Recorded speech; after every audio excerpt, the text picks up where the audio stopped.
So it was absolutely right that people then joining Bohr's model in 1915, that they saw correctly that it had great potential. And then between 1915 and in fact 1922, all the physicists working in atomic physics based their work on Bohr's atomic model, and this was a phase then of normal science. No competition between models, no competition between schools. Everyone knew that's the basis for physics. Atomic physics is built on Bohr's model, period, right? No further discussion about that. And that is what we discuss further then in normal science. Once we have, by a triumph like this one of Bohr's model, as one of the schools in competition with each other, once one of these schools has won, right, then a new sort of practice emerges. Because you don't have to look at competing schools any longer. There is just one school. And that's not a school, that's just physics then, in that particular, that's just atomic physics. So after 1950, this was atomic physics, period. Atomic physics was done on the basis of Bohr's model. And this is then normal science, that I described the transition to normal science. And here is then the very, very first and preliminary description of what normal science is. Namely, normal science is a scientific practice that is characterized by a consensus of its practitioners about the fundamentals of the field. Right? And that is to be illustrated here with Bohr's model, that the fundamentals of the field, namely atomic physics, that is the structure of the atom. Right? And everyone agreed. Right? And that was a fundament, a real fundament for atomic physics. And it lasted, well, in that case, only 7 years, but still it was extremely fruitful research. Up to 1922, Bohr's atomic model was completely unchallenged. Many, many problems worked, and I'll describe the practice of normal science a little later. And the point is simply that we have a consensus. That's the most important thing in comparison to this pre-normal phase where you have different schools. And you may belong to one school, but you look at the other schools. Are they more successful than my school? Oh, I try to do here, but I'm not sure. It's a way of uncertainty, and that's just different from a science where you are sure you know what an atom is, right? And that was the case here with Bohr's model. Okay? So, more specifically, this consensus can be described by a number of points, and that will take me quite some time to develop that. But it's very important, this is this descriptive form of philosophy of science, as I announced it, that we now describe specifically this phase of normal science. That's the main and most important, well, most important is an exaggeration, but a very important phase. The pre-normal phase is something which you leave after a while. In the natural sciences, this has happened in every case. In the natural sciences, we are not in the pre-normal phase any longer. All of them are now in the normal or possibly in the revolutionary phase. And the really important one, the normal phase, that will also then give you the answers to the criticism of the deductive and the inductivism. We'll see that a little later. I do have some time left, a few minutes, I guess. Yes. Okay. Now, I'll give you 5 points of different lengths to characterize this practice of normal science. I told you, the difference between the phases is a difference of the practice of science. Right? Could be other differences, but it's a practice. The form of science, the way science is practiced, is different in normal science from the way science is practiced in pre-normal science, which is, of course, somehow obvious, because if you have you belong to a school and you know there are other schools, then of course you not only concentrate on your work in the school, but you have to observe the other schools as well, because it may be that the other schools make some progress and you don't make it, and you want to learn something from them or copy it or join their school or whatever. So you are constantly somehow, watching out what are the others doing, in the other schools. And you are constantly asking yourself, is my school really the right school? The others aren't idiots either, right? They have a different point of view, and you may understand the different point of view, but you may say, oh, is that right what they are doing? That's exactly, by the way, what you see today in the social sciences, Once you do social sciences, of course you work mostly in a certain school, but you also observe the other ones, and you defend your school, and you defend the fundamentals of your school and other things, and all that doesn't happen if there's just only one school. Once you work within the Bohr tradition of the Bohr model, you don't defend the model any longer, you just apply it, right? But I'll give you more details about that. So I'm describing this practice of normal science, then by 5 different items of different length. It'll take me quite some time to describe that, because it's very interesting to see how paradigm theory describes this phase of normal science, and I think it's a very good description of real science. It's really a description how science works. If you look at different fields, and you will recognize quite a few things of your own research practice, I guess, when you look at paradigm theory. So the first, it'll be 5 items, and the first item I'm mentioning here is that the consensus about the fundamentals of the field provides scientists with a framework of research which they accept. This one here should go out. That's a mistake. All right, research, it's just one word. And again, this is very plausible, say, if you look at Bohr's model. If you accept Bohr's model as the model of the atom, you have a framework for your research. Of course, everything you say about atoms, you must articulate in terms of this model. Everything. Every experimental result about atoms, you must articulate in terms of this model, right? That's the framework.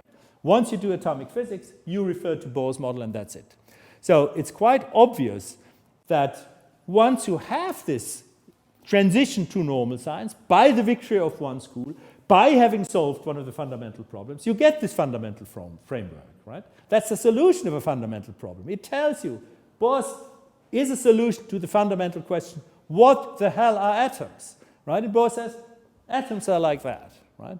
And then you have a framework, and then you work from this one, and you have a consensus, and everyone agrees with you. Every fellow physicist agrees with you about that. And that's a very different sort of workings, much more collaboration, much less competition, at least about these fundamentals of the field. This was the first point. The second point is now something which made a certain word very popular. For you, it's probably an absolutely normal word, the word paradigm. And the basic idea here is this, that once you ask yourself, what is it precisely that is the basis for the consensus among scientists in normal science? What precisely is it on what they agree? So imagine other cases where you have certain sorts of agreement with people, then you can ask yourself, what is exactly what we agree about? Because you will never agree with anyone about just everything. But there are always things, if you say, well, I'm so happily married, I agree with my husband. Usually women say that, of course. I agree with my husband with everything what he says. But that's not completely true, I guess. There are certain things where you agree and certain things where you disagree. And if you say, oh, yes, I agree with everything, then you mean something which is essential for your marriage, I guess. Yes, and not something unimportant. You may still disagree that you say, I want to have a blue car, and he says, no, I want to have a red car. No agreement. But you may agree that you want to have children, or you don't want to have children. More important things, right? So, whenever you have agreement among people, pairs or whatever, or groups or whatever it is, then you can always ask, what is the core content of the agreement? Because the agreement is never total. It's always a partial agreement. And the question is, what is exactly the consensus all about? And here in science, the point is, and this is what gives paradigm theory its name. That was the discovery that the basis of the consensus, the basis is paradigmatic solutions to concrete scientific problems. That's the point, right? This is very specific. It's not something fishy or vague, an agreement about whatever it is. It's very clear what the agreement is all about. The agreement is paradigmatic solutions about solutions which have an exemplary character. That does the word paradigmatic mean? Solutions to concrete scientific problems. Okay? It's not about a theory, basically. It's not about concepts. It's basically about concrete problem solutions. That's very important, because that's something which is very specific for science, for natural science. This is different from other fields. where you have agreement, in religion or in politics, whatever. There are very big differences between these agreements that you have in other areas, because the agreement in science, and also in philosophy, by the way, the agreement in science is about specific, concrete problem solutions. Just imagine the Bohr's case. It was quite clear what the problem of atomic theory was. Namely, why are atoms stable? And secondly, why do atoms, if you have gases, emit light in the form of very sharp spectral lines? And you have a pattern of spectral lines, and the question is, why does a specific atom produce a specific pattern of spectral lines? This is a very concrete scientific problem. And Bohr's model was accepted because it solved these two very specific problems. Right? It's not about concepts or general theories. The agreement was also the success of Bohr's model in science was why people joined the school then, or Bohr's model, was exactly because of that concrete solution to very concrete scientific problems. They form the core. And this is something which is really a great insight of paradigm theory, because if you think probably what you heard by scientists typically speaking about science, the general idea that has been around now for several hundred years, honestly for several hundred years, was that scientists agree about the scientific method. That is the general idea that usually say, oh, what's specific about science? Oh, they use the scientific method. That's the general idea. And that has proven to be false, because there isn't really a thing like the scientific method. I'm not going to discuss that here in great detail at the moment. I'm just saying you, here is the alternative view. And the alternative view says, no, the agreement is not about the scientific method, which would be something very abstract, right?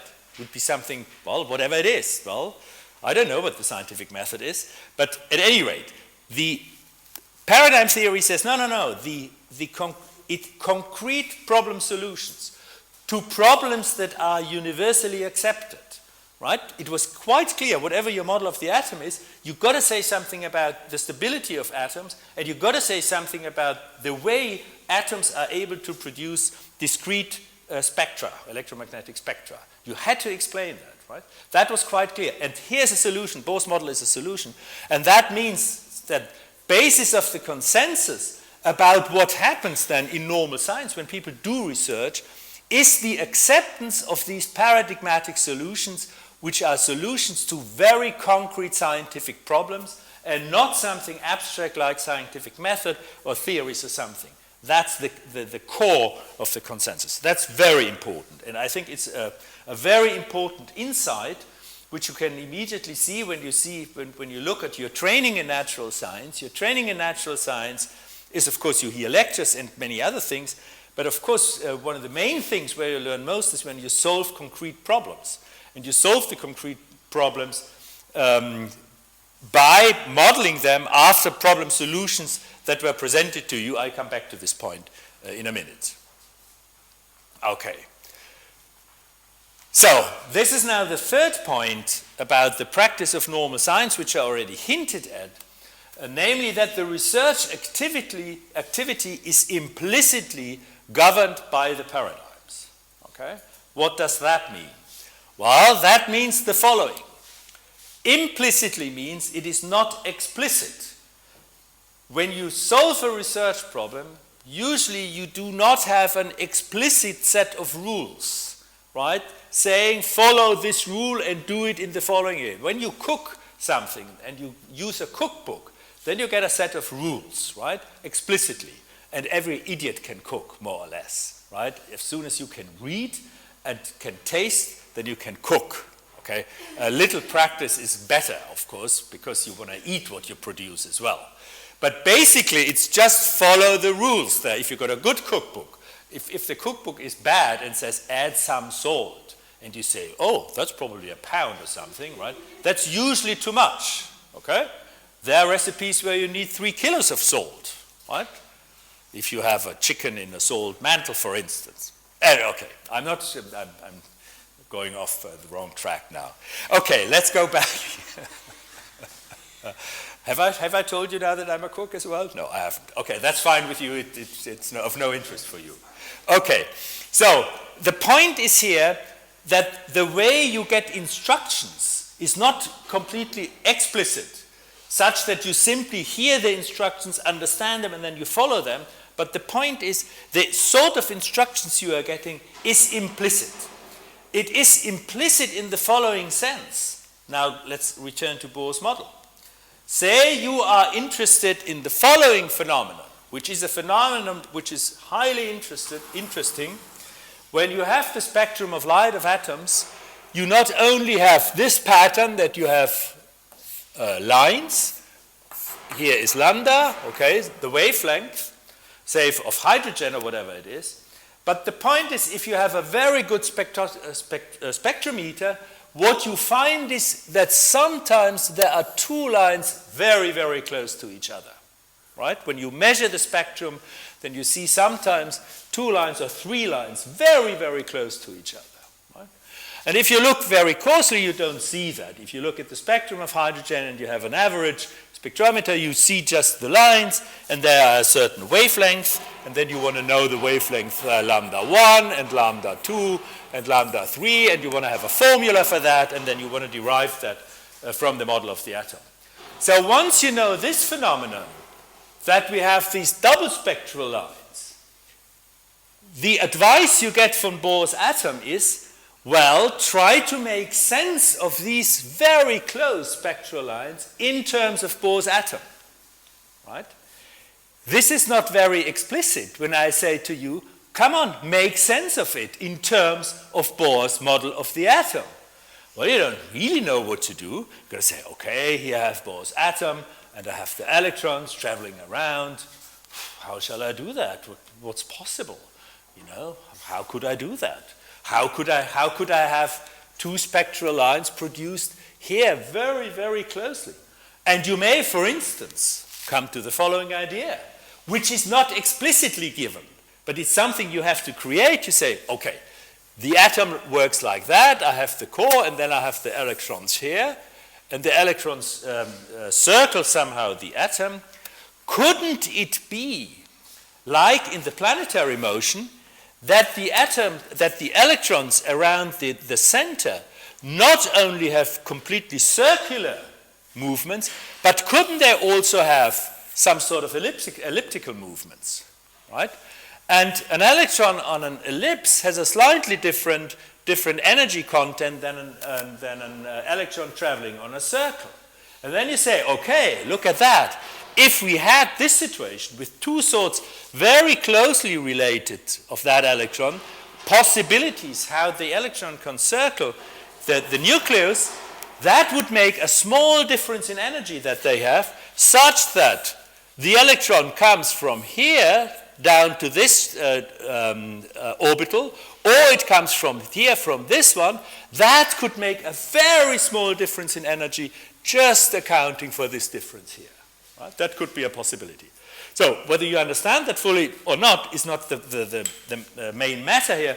What you have to understand is, having this idea of different sorts of movements of the electron here is something that the Bohr's model doesn't tell you explicitly. You have to produce this idea, right?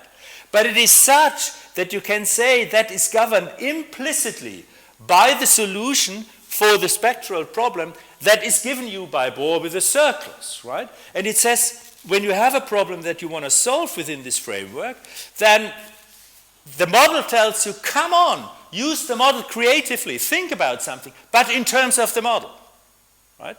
So it is implicit, you are implicitly, the research is implicitly governed by the paradigms. So normal science is not something which is boring, right?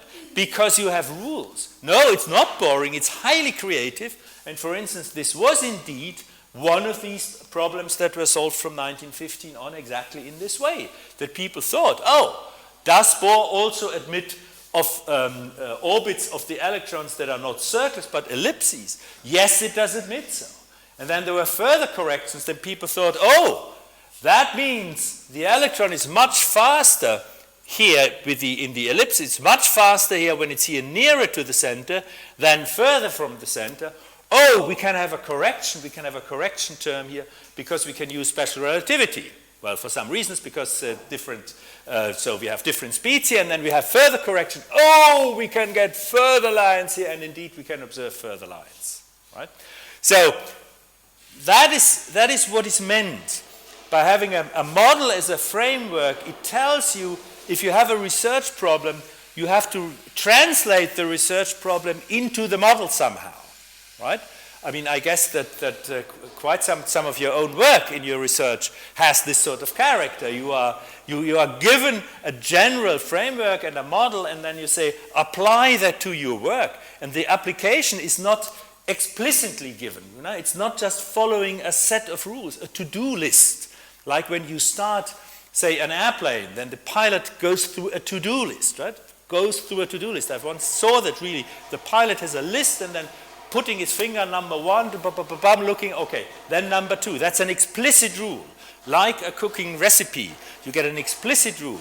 But in science, you do not get an explicit rule, but you get an implicit way, an implicit order, so to speak, what to do. And that is what is meant here. The research activity is implicitly governed by the paradigms. And they function as exemplars of successful research. So you look at Bohr's example of his solution to the hydrogen problem, and you say, that's how it must be done. Well, that's not an explicit way to teach you how to do it. It's just, you know, what you have to do must look similar to what Bohr has done. Which is not an what does it mean that it must look similar? You have to use your brain, right? You've got to come up with an idea. For instance, you've got to come up with the idea, oh, why only circular motions of the electrons? Why not also elliptical motions? And then you say, okay, let's apply that, and then use it. And then you see immediately, oh yes, that's a modification of the model, but this is really within the idea of Bohr's model of the atom, and you are then using, and if you get a solution here and can calculate this spectral the specific property of the spectrum, then you can say that, yes, I did it like Bohr. I just modified it a little, and Bohr's solution, concrete solution, was an exemplar of my research. Okay? So, that's the idea of paradigm theory in this respect. The concrete practice during normal science, not during necessarily during pre-normal science or during revolutionary science, is a form of research where the researchers have models of research in their mind. You know? They know how to do it from certain exemplars, which you then say, I got to do my research similar to that. And that's not an explicit order how to do research, it's an implicit way of doing it. And therefore, because of that implicit character, science is a creative, also during normal science, is a very creative activity. It's not just following the rules of a cookbook. And that makes science thrilling and difficult. Okay? All right, that's the third aspect, okay, of normal science. Now we continue a little more, and now comes a point which is quite surprising, really surprising, and it has been in the literature very badly misunderstood. And I'm going to explain that to you because it also shows the creativity of the inventor of paradigm theory, because it's a very, very good perceptive insight. And what is said here is very surprising at first sight, but I'm going to develop that to you, namely that research has analogies to puzzle solving, right? And what sort of puzzles are meant here? Chess puzzles, you know, checkmate in 3 moves, right? You see them in the newspapers, typically on Friday or Saturday, right? And you get the solution next week. Or crossword puzzles, all right? You have to fill in the words. Or Sudoku puzzles, okay? And also, of course, these puzzles in the almost literal sense where you have wood pieces, right? And you have to put them together and you get 200 wood pieces, and in the end you get a Leonardo da Vinci painting or whatever it is, right? Or the Kuala Lumpur towers or whatever it is. So when you're very brave, then you buy a puzzle with 5,000 5,000 pieces, and you solve them during your Christmas break and don't talk to your family, right? And they never, never, ever give you as a gift such a puzzle again, right? Because if you are really a puzzle addict. Okay. So, what paradigm theory says is that research during normal science has analogies to puzzle solving. And this is very, very surprising and sounds extremely strange. But I'm developing this analogy now in 5 subpoints, and then you see what is meant, and then you'll see that this is an extremely perceptive take at normal science for several reasons. And I'm telling you these things first for the puzzles, these specific puzzles, and then for normal science. The first analogy is that there is an implicit set of rules which constrain the solution process. Let's take this part first. There is a set of rules which constrain the solution process. Now look at puzzles. Take a chess puzzle, right? And the order is check in 3 moves. Now there is an implicit rule how to solve that. Well, the explicit one is, of course, you have to use the moves allowed in chess, right? You don't have to move somehow. And also, it is not allowed to say, oh, this pawn here, I don't like it, I take it away, right? That's not allowed. Quite clearly it's not allowed. Or if you do a puzzle of, and you use these wooden pieces, and you have a piece, and the piece you have a hole there, and it doesn't really fit in it, then you say, okay, I take a scissors and cut something off, then it fits. No, that doesn't work, right? That's an implicit rule there. Everyone knows it, of course, but it's a rule. There are certain things that's clearly forbidden, right? So there are implicit rules which constrain the solution process. So you must not solve the chess problem by removing the other queen or something like that, but that constrains your solutions, right? That there are certain constraints for the solution. So this is the same in normal science. Say you have a problem in atomic physics, and you work on the basis of Bohr's atomic model, then it is quite clear that one of the rules is the atom consists of a nucleus in the center, right? A heavy nucleus in the center, and of some light electrons circling or moving around the center. This is something you must not touch, because otherwise you would leave Bohr's model, right? This is a constraint to the solution. You must not come and say, oh, I'm solving some problem here, but there is no nucleus in the center. No, I dislike it, I hate these positive charges. That you can't do, right? Then you are not solving a problem in the framework of Bohr's model, but you do something else. And that's the same in these puzzles. There are sets of rules which constrain the solution process. They are given by the sort of puzzle you are dealing with, in the case of puzzles, and they are described by the sort of model you are using when you do normal science. The same holds for the criteria for the identification of a completed solution. This is also very important, very often overlooked. When you do, well, let's go to the puzzles first. It is quite clear, say, when you solve a crossword puzzle, that you are finished when all the white spots have a letter in it, right? And they are completed words. You must know when you are finished. It's very important, right? In many things, it's very important that you must somehow be able to judge, now it's finished, right? And there must be criteria for when you are finished. So if you have a puzzle with the wooden pieces, it's quite clear, and the 2 towers of Kuala Lumpur should be the result. Then you are finished once every single piece is in place, and you see the picture, right? That you saw on the cover of the box where you bought the puzzle or got it as a gift for Christmas. So look forward to Christmas, okay? So, all right, so you know exactly when you are finished. And that's the same here. You have in normal science, you have criteria to determine when you are finished. And it's very important. There are many things in life where we do not know when we have finished a problem. Just think of, I go back to human relationships, unhappy marriages or unhappy relationships. and then you go to a therapy or whatever you do, when are you finished? When you are really happy again all the time?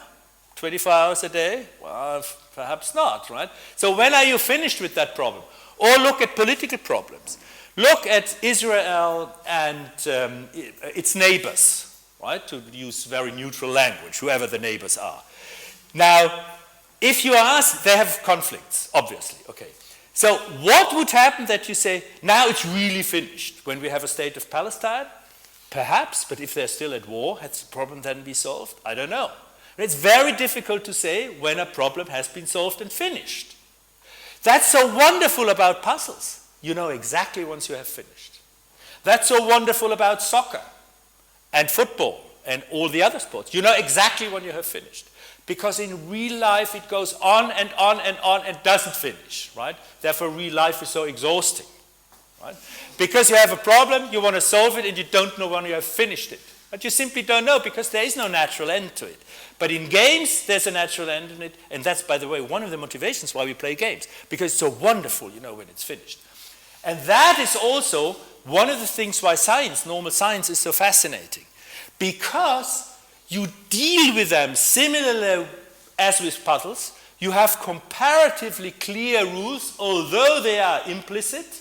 Right? That's not so nice. They are implicit, so you have to learn and have to be creative and so on and so forth. But in science, very often you can say, now I have solved the problem to the degree that was requested from me. Right? You know, and then you are finished. And then you go to the next research problem. Meaning for you, you go on to your PhD, or you go back to your home countries and do some useful work, or whatever you continue to do. Right? So that holds for your master's thesis, where some sort of conventional break as well. But for those who do not master thesis but work freely in science, that's one of the wonderful things. Once you have a research tradition like Bohr's model or whatever it is in any other field as well, then you usually know when a problem has been solved and finished. It's not absolutely clear in many cases, but in a crossword, it's very similar to these puzzles where we have, where we can identify when a problem has been solved. Right? And this is, as I said, in comparison to many, many problems that we usually have in the world with ourselves and with others and whatnot, that it's not clear when a problem has really been solved and you are allowed to go to the next problem. But that's something which gives a fairly clear sort of playing ground, both for the puzzles and for normal science. So this is the first analogy, and you see already, although this is only, 2 lines, it's a rather rich analogy that you have here between the existence of a set of rules, implicit set of rules which constrains the solution process, and that there are criteria for identification of completed solution. That's already a fairly rich analogy between puzzle solving and the practice of normal science. Now the next analogy is also a very interesting one. And that says there is an expectation of the existence of a solution. Just think of chess puzzles, for instance, first. It's very important that you believe in, you read your newspaper on a Friday or a Saturday and you are an enthusiast of chess puzzles, that you say, yes, I know this problem has a solution. It's very important, otherwise you wouldn't start doing it. If you didn't know it has a solution. Well, there are some games, solitaires, in which it's not always clear whether there is a solution or not. Therefore, some people dislike them. But in most of the games, like these puzzles or Sudoku or so, of course you assume that there is a solution. And that is the same in the practice of normal science. And again, this practice is therefore very different from other forms of practice. You expect that there is a solution, right? And there may be the case that you try to find a solution, and then the question is, how do you react? What do you say? So if one fails to achieve a problem solution in a chess puzzle or in a puzzle, Sudoku or whatever it is, it's very simple. If you tell your friends, I couldn't solve the problem, then your friend will say, if he's frank or she is frank, yes, very simple, because you are an idiot, right? And therefore you couldn't do it.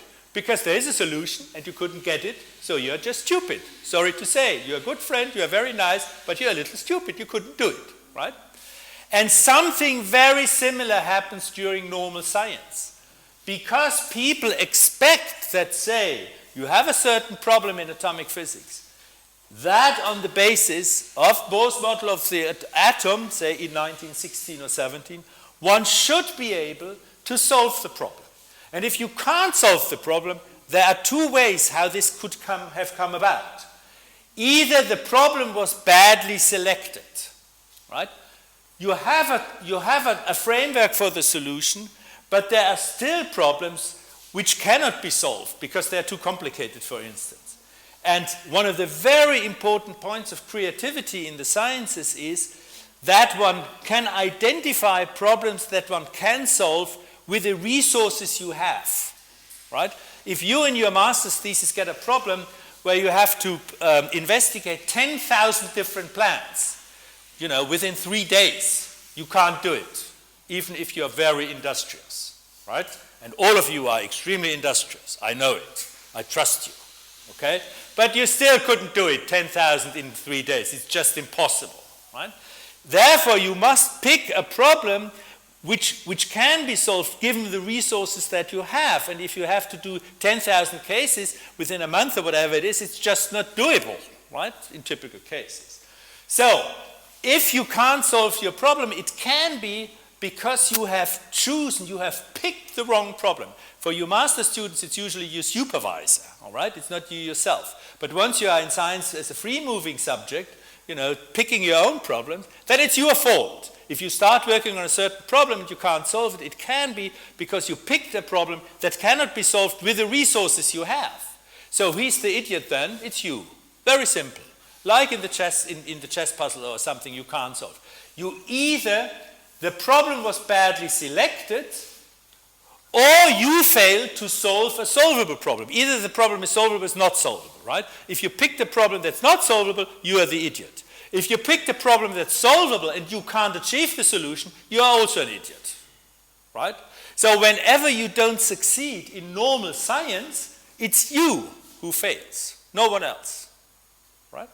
That's the interesting case, and that is because you expect there is the existence of a solution.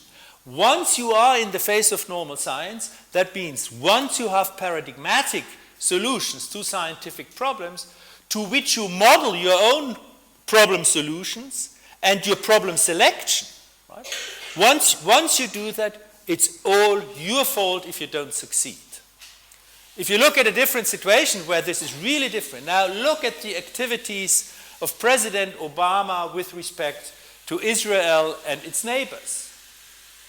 So, if Obama also fails, as all the other presidents have really failed, I mean, there was a Peace Nobel Prize, but it didn't last very long, then it's not clear that it's just Obama who is just not good enough.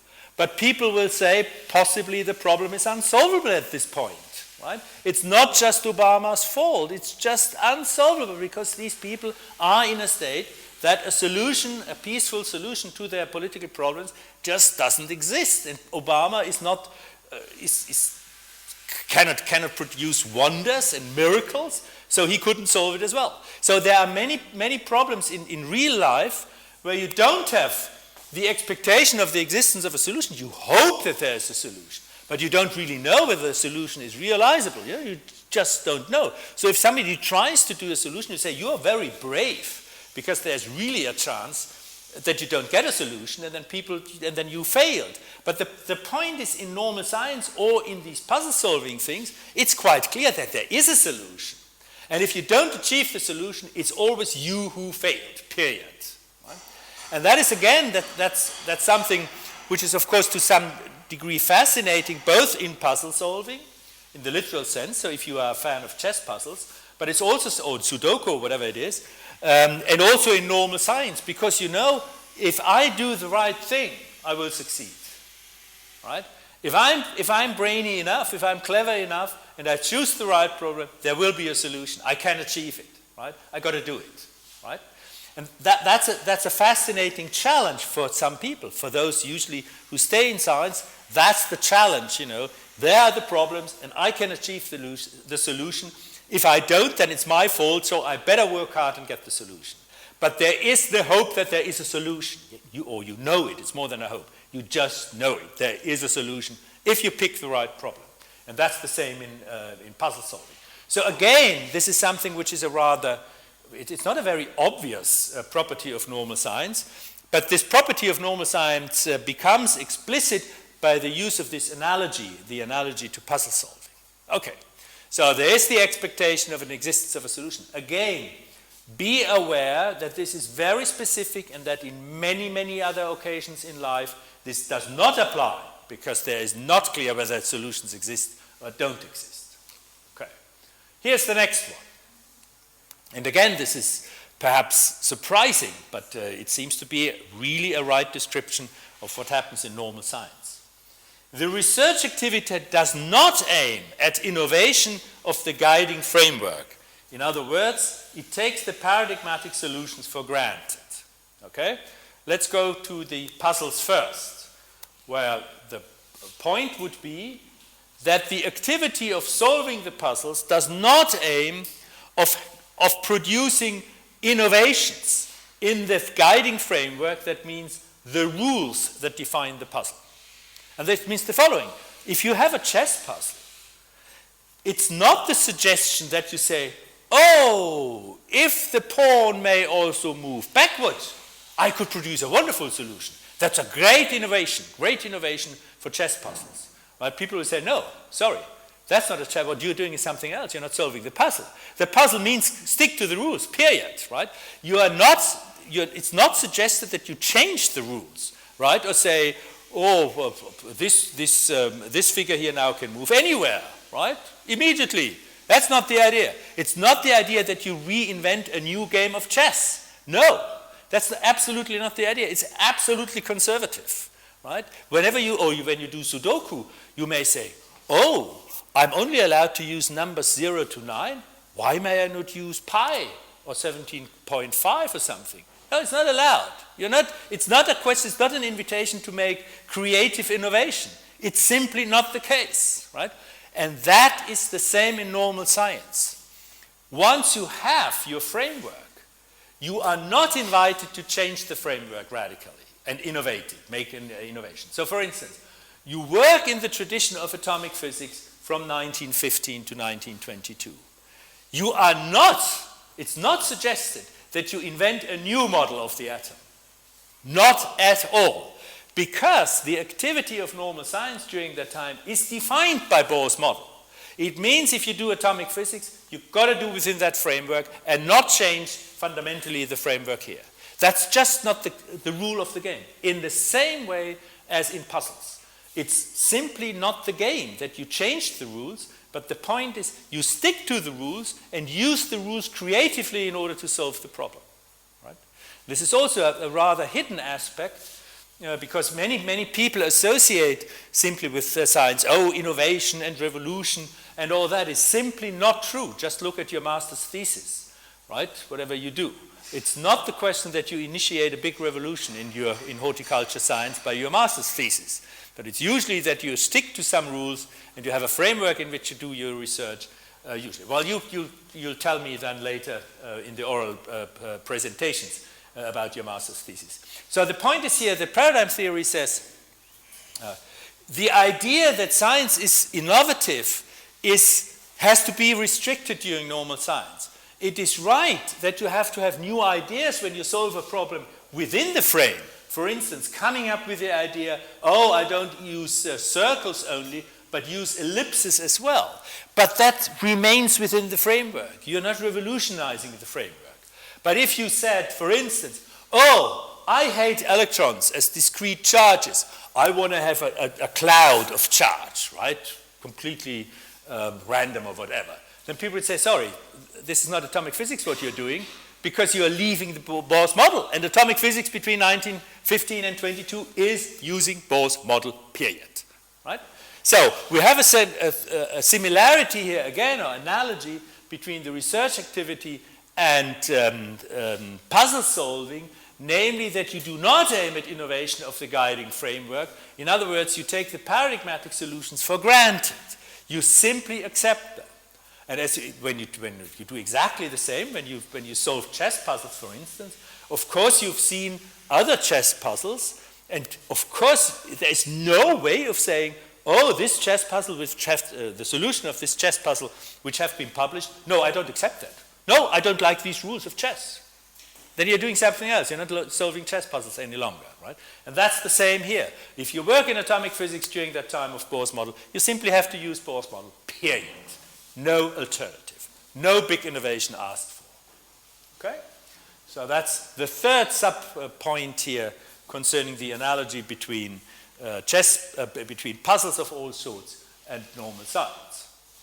Here's another one which is also surprising, perhaps. Namely, contrary to inductivism and deductivism, the research activity cannot be seen as testing or confirming the guiding rules of science. Leave the rest.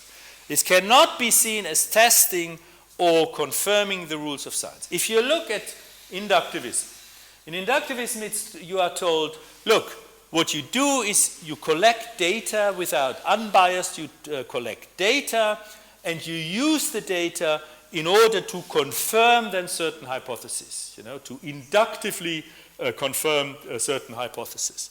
If you look at deductivism, it looks similar. Why are you collecting data all the time? In order to test your hypothesis and theories. Right? That's the idea. Here we have the theory or the hypothesis or the model, and deductivism tells you you've got to test this model, and therefore you collect data in order to test the model.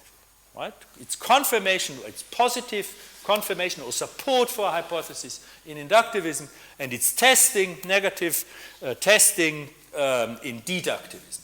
Now, paradigm theory says this is just the wrong picture.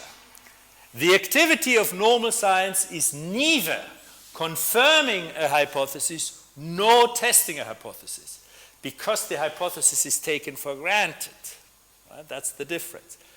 When you work in this model of the atom, you are not neither trying to confirm the model, nor are you testing the model. You are applying the model, and that's different. Right?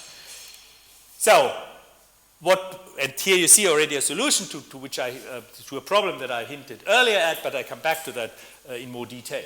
So, contrary of how inductivism and deductivism describe the practice of science, when you see that scientists collect data and do different things and connect them to theories and so on and so forth, and deductivism and inductivism describe that as, either confirming a theory or a model or testing it, then paradigm theory says, look, this is not the reality of science. The reality of science is different. You are not doing that. I'm not saying positively now what you're doing, but now let's remain here. If anything is tested, it's not the model, it's the scientist. And this is funny. Now, look at puzzles first. If you solve a chess puzzle, you are neither testing nor confirming the rules of chess. You are using the rules of chess. But it can't be the result of you solving a chess puzzle to saying, oh, the rules of chess are very good, or they are very bad and I want to criticize them. No, you either solve the problem or you don't solve it. The question whether the rules of chess are good or bad is just not the question that's being asked when you solve a chess puzzle. That's just something else, right? It's a category mistake. It's something different. It's just the rules of chess are given, and then you solve your problem, right, and enjoy the solution. And it's not a question that you say, oh, this chess puzzle confirms the solution of chess. No, the rules of chess are simply given. They are not up for a discussion. They're not up for a discussion whether they are good or bad when you solve a chess problem. It's just not the case. And that's the same here. When you move here in the tradition of normal science of Bohr's model, then the question is not whether Bohr's model is good or is bad, but it's taken for granted and it's used for the solution. And that's a different sort of activity. Right? So if anything is tested, it's the scientist. If you say, I want to describe science as testing, then paradigm theory says, yes, that's a funny way of describing it. You may do so, but the only thing that is tested is the scientist, as in the puzzles. What or who is tested when you solve a chess puzzle? You are tested, whether you are able to do it or not. Nothing else is tested. And that's the same, according to paradigm theory, in normal science. If you want to describe it as a test, then it's a test of the scientist, because the scientist is either able to pick a problem and solve it, or he's not able to pick a problem, or she is not able to pick and solve a problem, then it's her fault. Right? It's not a fault of the model. The model is okay. It's just the question whether you are able to pick a good problem and solve it. And if you are not able to do it, then it's your fault. So who is tested? It's only the scientist who is tested. Right? That's the point here. If anything is tested, it's the scientist. And the whole focus of the research activity that is given to the research activity in inductivism and deductivism, paradigm theory says is wrong. Right? It's not science's main business always to test or confirm theories. This is just not true. That's just not what scientists really do. Even if you imagine they could do it, but they don't do it in fact. What is done is the production of new knowledge on the basis of already existing knowledge. That is the activity of science, says paradigm theory. And again, take the example, once you have Bohr's atom, and you have solved the hydrogen problem, meaning calculating the spectral lines of hydrogen, then you say, I'm using this achieved solution as the basis for my next research activity. Namely, picking a problem that's similar to the hydrogen problem, and then solving it in a similar way than the solution of the hydrogen problem proceed. That's the idea. And that means you are producing new knowledge. For instance, you start then to calculate, this is the H2 problem, this is here H2, and now you start with fluor, for instance. Right? This is an atom that can be, is it Fl or F, fluor? You know, the Fl, fluor. Okay? That's better? Okay. I learned some chemistry, I've forgotten it, more or less. Anyway, fluor looks a little strange, but at any rate, some other element, whatever it is. Or take, if you don't know that, I know that iron is this one. All right, and then you may say, okay, so let's solve the spectrum of iron, which is very complicated, in fact, but someone may say, okay, let's apply that. And that means when you do that, you are not testing, right? You are not testing Bohr's model, but you take Bohr's model for granted and say, look, I know how Bohr's model works because I know it for hydrogen, and now I want to apply it to something else, namely to iron, right? I want to apply it there, and that means it's no testing of the model. Either you succeed or you don't succeed. If you don't succeed, you've been tested, right, as being an unable scientist, because either ferrum is just a very bad, because it's a complicated atom, and you should have chosen a simpler one, right, if you know its name, for instance, fluor, right? So you better choose a simpler one instead of ferrum, because ferrum is very complicated from the electronic structure, whereas fluor is simply there's one single atom in the outside, so therefore it's so strongly reactive. So I know the property of that damn thing, but I don't know the abbreviation. Okay, at any rate, the point is then that what paradigm theory says, look, inductivism and deductivism are somehow fundamentally misguided because they describe the relation between gathering data and some theory always as a confirmation or a testing. And that's just wrong. It's different in science. What people do is they gather data in order to produce new knowledge on the basis of already established knowledge. And established knowledge means on the basis of the paradigms or paradigmatic solutions, that have been achieved in the beginning of that phase of normal science. That's the idea.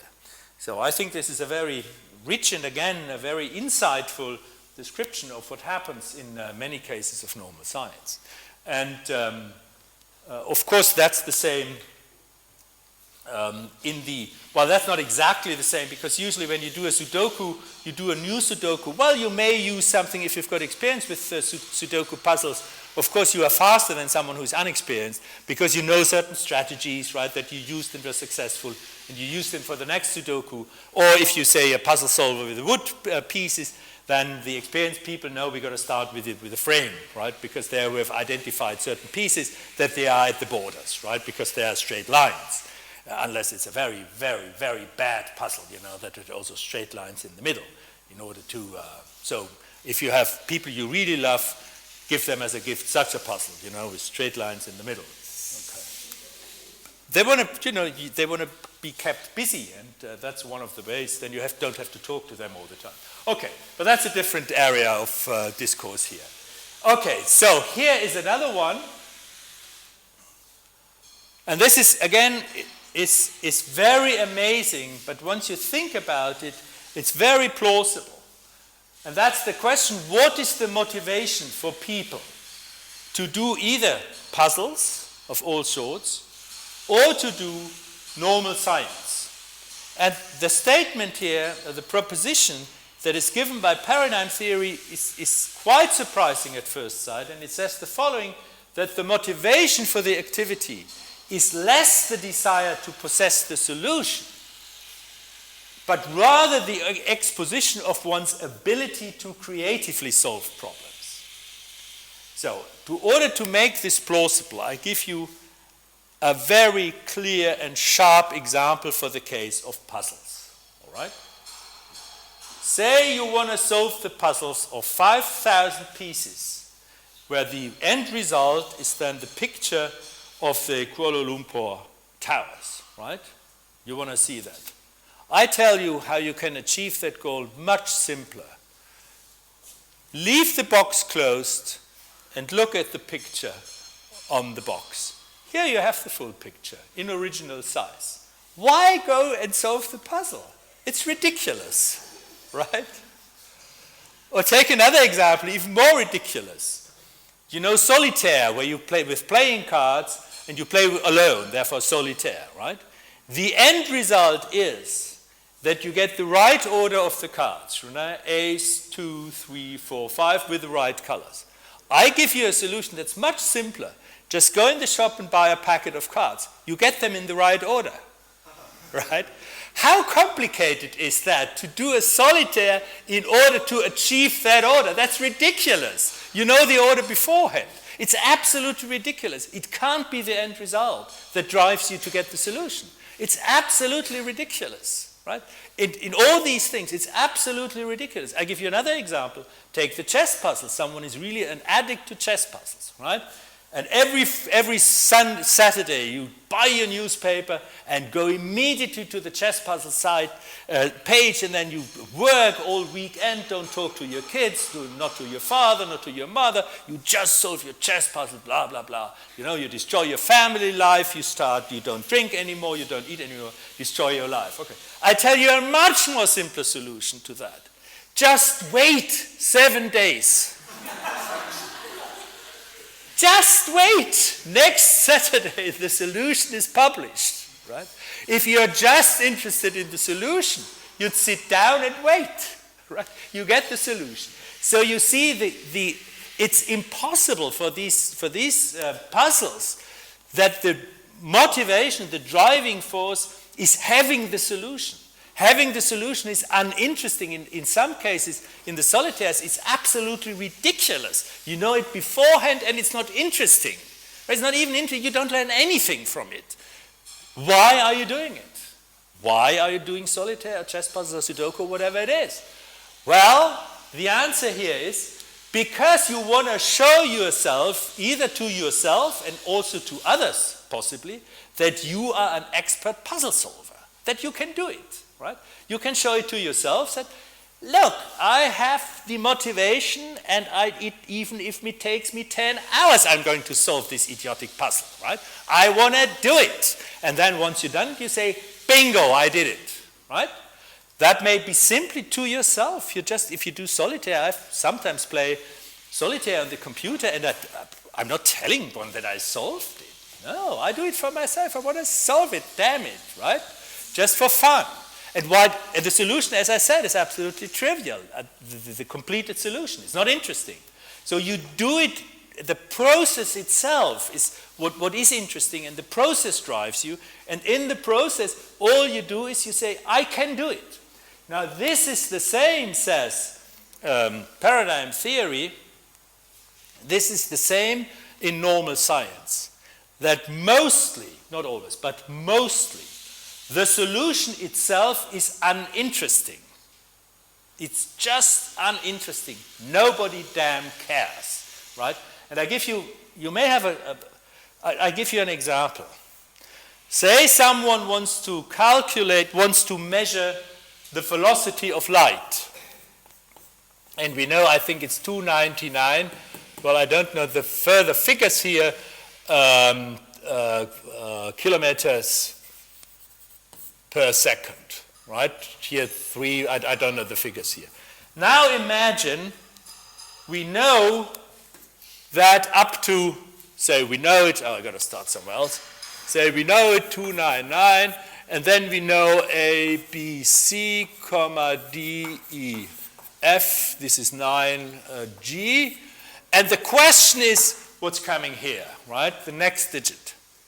And someone starts a measurement and, for instance, uses 2 years to build up the measurement, right? Now, I tell you, the result will be extremely exciting. Extremely exciting. It's either 0, 1, 2, 3, 4, 5, 6, 7, 8, or 9.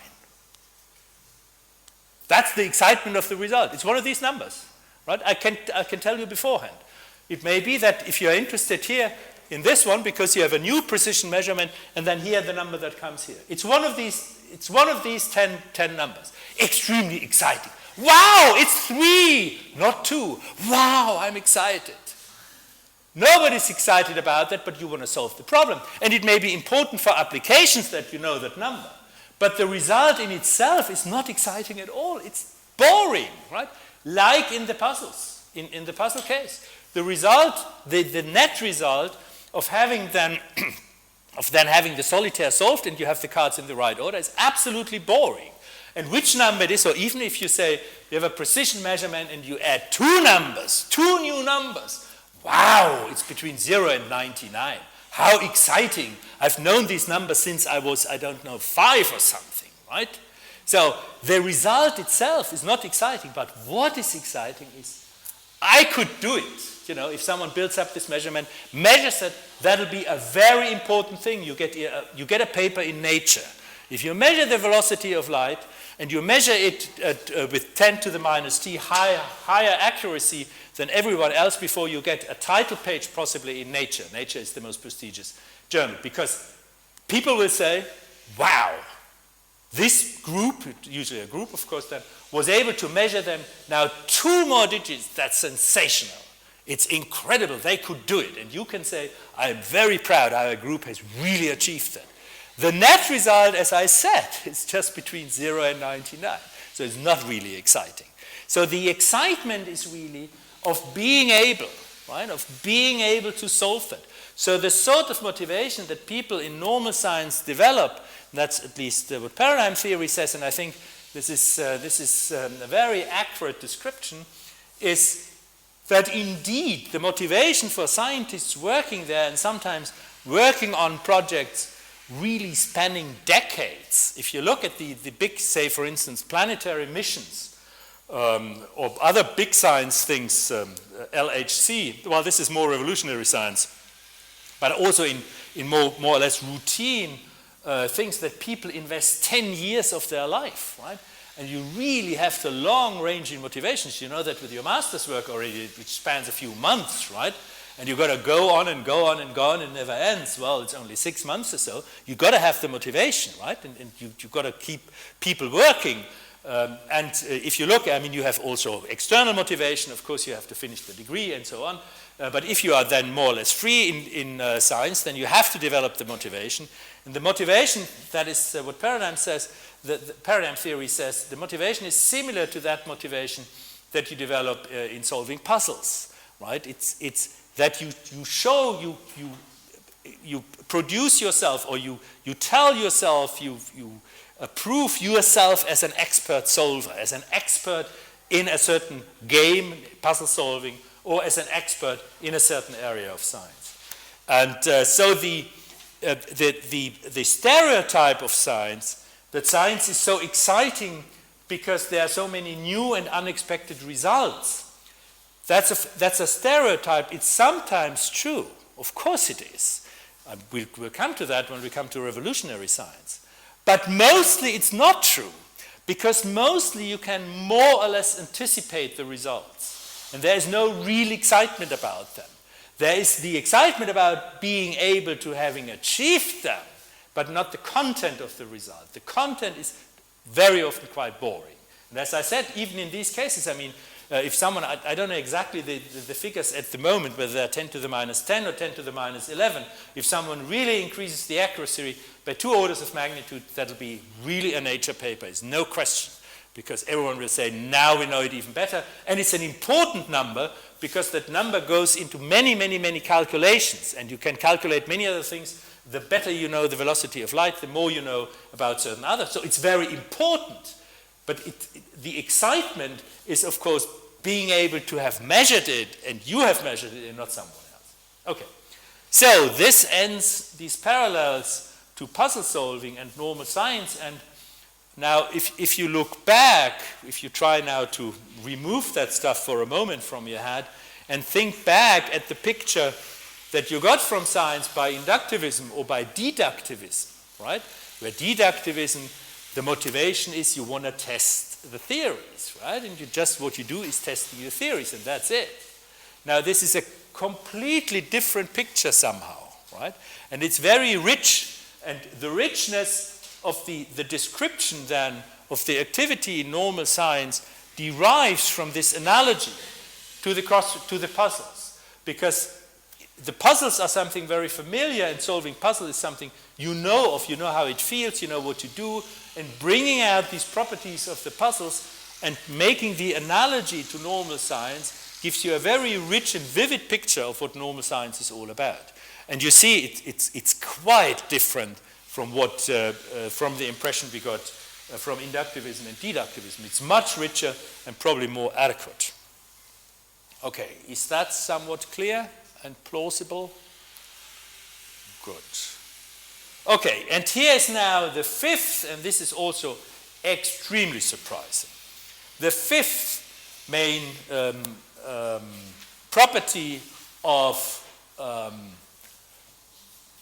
normal science, namely, there is a quasi-dogmatic element. The framework is not called into question. Now, let me have a look.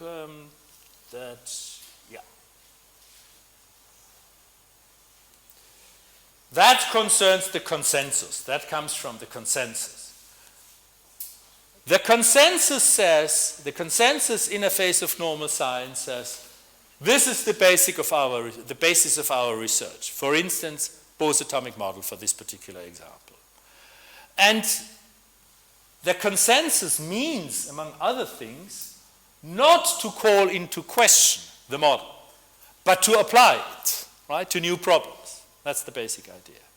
And if you look at this now from the point of view of someone from outside, say the deductivist who says, well, science is always critical, blah, blah, blah, and we must test all the time, then you've got to say there's a quasi-dogmatic element because they don't want to test it. If you work in the tradition of Bohr's atomic model, you don't test Bohr's atomic model. You take it for granted. And taking something for granted without testing it is, of course, somehow dogmatic. You just take it. You don't ask the question, is it right or is it wrong? You just take it. And that's somehow dogmatic. Right? Now, the dogmatism that is involved here, and therefore it's called quasi-dogmatic. This is called it's not really dogmatic, but it's something like dogmatic, not exactly like dogmatic. And there are two things why this is quasi-dogmatic. This is a sort of dogmatism that does not hold forever. There are situations in which you give up such a framework, right? This will be the transition to revolutionary science. So the sort of dogmatism that you have in science is not a dogmatism for good. It's not forever. But we will see, and this is precisely what the transition then to revolutionary science is, when people start to doubt whether this framework is really a good framework. This is not excluded. It does not happen during normal science, right? During normal science, people take the framework for granted. But there are certain events possible, and I'm going to discuss them then in the next class. There are events possible that put into doubt whether this framework is really a good framework. But then you are starting to leave normal science. In normal science, the framework is not called into question, and therefore it's dogmatic, but it's also only quasi-dogmatic because there are certain circumstances, and they happen in science, they have happened in science, they are continuously happening in science, such that you call into question the framework. That did not happen here between 1915 and 1922. People were happy with it, didn't call it into question, but I'm going to tell you then from 1922 on, people had problems with it, and they started doubting it, whether the Bohr's model was right. But that doesn't happen during normal science. So it's quasi-dogmatic because the dogmatism does not hold forever, right? If you compare that with religious dogmas, which say in the Catholic Church, they are really called dogmas. I think in the Protestant Church as well, I don't know. But in the Catholic Church, they are called dogmas. And by dogma, they mean they are supposed to hold forever. Right? There is no exit clause saying, oh, unless blah, blah, blah. So Jesus is the Son of God. Well, unless we measure something and then it turns out, no, he's not the Son of God. No, that's not allowed in Christianity, right? This is fixed, period. Absolutely fixed, no way out. Well, that's at least the idea. Now, this is different, so it's only quasi-dogmatic, and there's another very important element. It is not negatively evaluated. Very often, not in economic history, when you speak about dogma, history of dogmas, at least in German, I don't know whether in English one talks the same way, at any rate. Usually when we talk about dogmas, then we have a negative tendency. We say dogmas are not good, right? Scientists at least. We're usually saying it's not good. So if scientists, many scientists are anti-religion, they say, oh, that's dogmatic, right? I dislike that. The point is that the sort of dogmatism that is involved in normal science, namely that you stick to the model, is not something negative. So when you ask, say, today, physicists, do you believe in quantum mechanics? Then physicists will say, yes, of course. Yeah, and are you questioning and testing quantum mechanics? No, I'm not testing quantum mechanics. I'm using quantum mechanics. And then someone will say, isn't that a bad dogmatic attitude? Then the answer will be, no, it's not a bad dogmatic attitude because I know it's the right theory, right? So why should I continually test it? I'm convinced it's the right theory. And then someone says, yeah, but you're not testing it. Aren't you dogmatic? Then someone may say, well, if you call that dogmatic, but I don't mind, right? It's just a good theory, right? Period. And I'm not wasting my time testing a well-established theory that has been tested millions and millions and millions of times. Just don't do that. So it's not negatively evaluated, and so one must be very careful with this description of normal science as quasi-dogmatic, because it's neither negatively evaluated and it's not supposed to hold forever, right? And that's a very, very different thing, that sort of dogmatism, to the usual sorts of dogmatism, where people usually have the tendency to stick, at least they want to stick to their dogmatic assertions forever, and have no exit clause, and don't say, yes, if that happens, then I'll give it up, right? But that's the case, at least implicitly, in science. The consensus is not forever, but there are conditions imaginable, and they do happen as a matter of fact, such that the dogmatic, quasi-dogmatic consensus is given up.